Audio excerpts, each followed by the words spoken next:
Today we make bread. Which one of these is the dough hook? How much is 100 grams anyway? Do not adjust your TVs. This is the Butcher Wizard Uncut channel. Now, I've been in the food service business for my entire life, over 25 years, and I've picked up on some things. Not only do I know how to buy meat, cut meat, and cook meat, I know some other things, and I want to share those with you on this new channel. We're gonna have a little more fun, gonna learn some stuff, we're gonna try some things, and man, I can't wait for you to come along on this journey with me. And you know what? We're gonna mess some stuff up. Not everything's gonna go perfectly. It's gonna be raw, it's gonna be uncut, and let's just have some fun. Finally, we can have some fun. Today we make sandwich bread. Yes, I love a good sandwich. It's one of my favorite things in the world is a great sandwich. And you know what really can up that level of your sandwich game? Making your own bread. If we follow a few simple rules, it's super easy to put together, does not require a ton of fancy equipment, it just takes a little bit of time and a little bit of know-how. So let's make some bread. Open up your Bibles to page 221. Wait, we're gonna be doing the bread Bible today. I love this recipe. I have adapted it slightly, just kind of made it a little easier. This book does get really in the weeds about the science behind baking bread.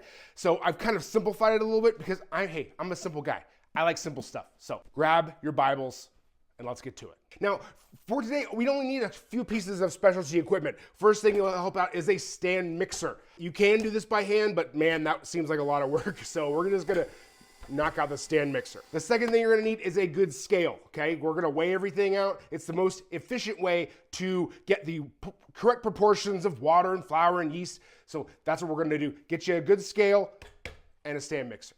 All right, so the first thing we're gonna do is we are gonna put our dough hook on. This is a dough hook, okay? Dough hook. It looks like a hook. It is for dough. Oh my God! Wow! There we go. So who named this thing anyway? Pins on there. Now we're gonna grab some. So bread is very simple. Flour, water, yeast. That's salt. That is the basics of a good bread. So there's only a few additions to make it a sandwich bread. So all bread is really the same ingredients. So it's the way you just gotta treat it. Treat it nice. Alrighty, so for our adapted recipe, we need 340 grams of flour. I like to do grams, it's a little more accurate. If your recipe calls for ounces, use ounces. Got a bowl, make sure you tare out, T-A-R-E, okay, tare, to account for the weight of the bowl. What did I say? First bit of flour is 340 grams. Oop, wrong unit. Oh, grams, here we go. And we're gonna make a mess around here. I'm sorry. I am not a clean cook. I am a messy cook. So we're gonna go ahead, throw down 340. Boom. That in the bowl. 405 grams of warm water. All right.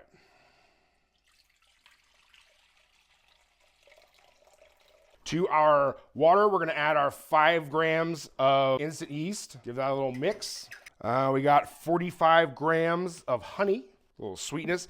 And also, it's gonna give that yeast a little something to eat. It's been asleep for a long time, and it wakes up and it's hungry and it needs some sugar. So what's gonna happen is what the yeast is gonna do is it's gonna start to break down the carbohydrates in the flour, and then its byproduct is CO2. So that's how bread rises. It's got the yeast, it releases CO2 and makes the bread rise. So that's kind of what we're doing here today.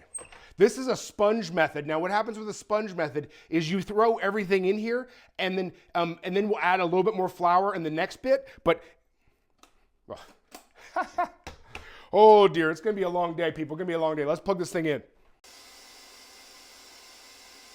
All right, now we're gonna add another addition of flour. So this time we need 310 grams. Let's get super exact, right? Spatula, where are you? All righty. We're gonna need 15 grams of salt. And kind of what gives this sandwich bread its soft texture is it has the addition of softened butter. So we're gonna put in our 128 grams of softened butter in here and spin it all around, and that's how we're gonna make our dough. Pop it in the microwave real quick, make sure it's nice and soft, and then we will mix our dough. It doesn't have to be this hard, guys, it's easy. Bread making is not hard. Now making a cake, much harder. Alrighty, we'll get all the kids in the pool, as they say. We're gonna let this mix on high, medium high for like 5 or 6 minutes.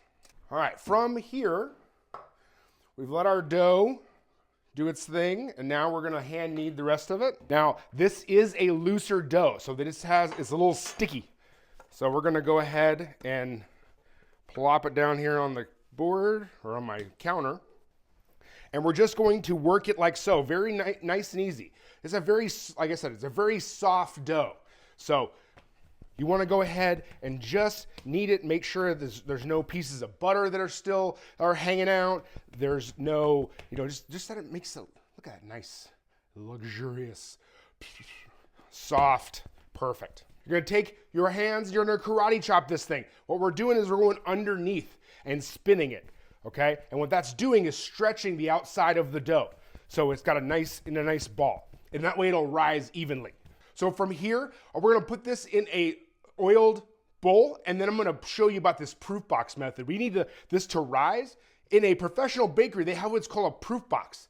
It's basically a cabinet that heats up and has a water pan in the bottom and causes a little bit of warm and steamy atmosphere. That's perfect for bread. So I'm gonna show you how to make one in your own home. So let's get to that. To make your own proof box, you just simply put a glass container in the microwave with a little bit of water in it, put it on there for like 5 minutes. Let that steam really heat up your microwave, and then you're just gonna take your dough and put it in the microwave and then close the door, and you have your own proof box. It works really well and helps you get that quicker rise. Here we go. A little spray. Oh gosh. Poppy, quiet down. My dog is going crazy. She loves sandwich bread. Maybe. Or maybe is there danger? Girl, is it dangerous out there in the world? All right, I'm back. The danger is over. I don't know what it is about filming a video, but my dogs just start going crazy. I don't know. So anyway, got our bowl, got our dough. Give it another little karate chop into the bowl.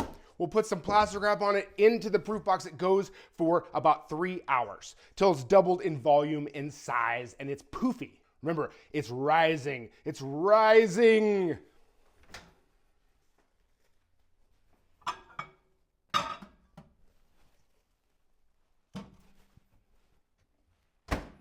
What a mess. When's the cleanup crew arrive? Where's my cleanup crew? I don't know. I guess it's me. Me, myself, and I are the cleanup crew. We're gonna let that rise for about 3 hours, and then we're gonna come back and we're gonna make some bread. Let's go. All right, so here is our dough that's doubled in size. So we're looking pretty good. I mean, this took about 3 hours or so, 2.5 hours. Bread baking is like is a feeling. You just need to kind of go with it, feel it. So we're gonna take some flour. Now, shaping the dough is very important for this sandwich loaf because we wanted to make sure there's no holes in it. You ever buy some loaf of bread, like a fancy loaf of bread, and then in the middle of all the slices is a big hole? We don't want that, so boom. All right, so it's very light, it's very fluffy, it's very airy, so that's what we want. Okay, we're gonna go ahead and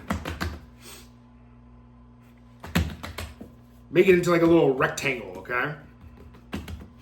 And then what you're gonna do is you're gonna bring in the front furthest from you. We're gonna bring in about 1/3 in, and then we're gonna do that again and bring in another 1/3. So we roll it over, and you take the palm of your hand and you roll it over like that. Then we do that again. And what this is doing is sealing up the ends. I think this made too much for my pan. What do you think? Let's cut this in half. All right, but the good news is, hey, we didn't hurt anything. We're just gonna do it again. In fact, we're gonna go like 1.5. Bread is forgiving. It's forgiving. We're learning here. All right, still want the rectangle. Okay.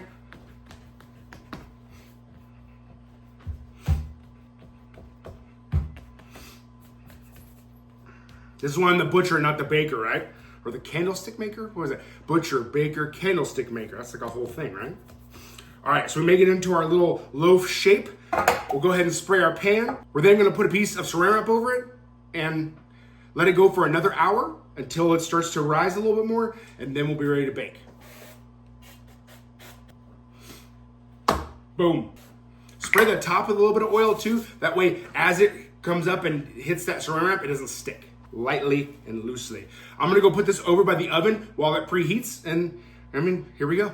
Another cool thing about these bench scrapers, so I cut it in half, you can also use it to kind of clean up. All right, so here's our loaf of bread that has risen very nicely, if I might add. We're gonna put it in a 350-degree oven for 50 minutes. And then we are on our way to sandwich bread bliss. Can't wait, let's go.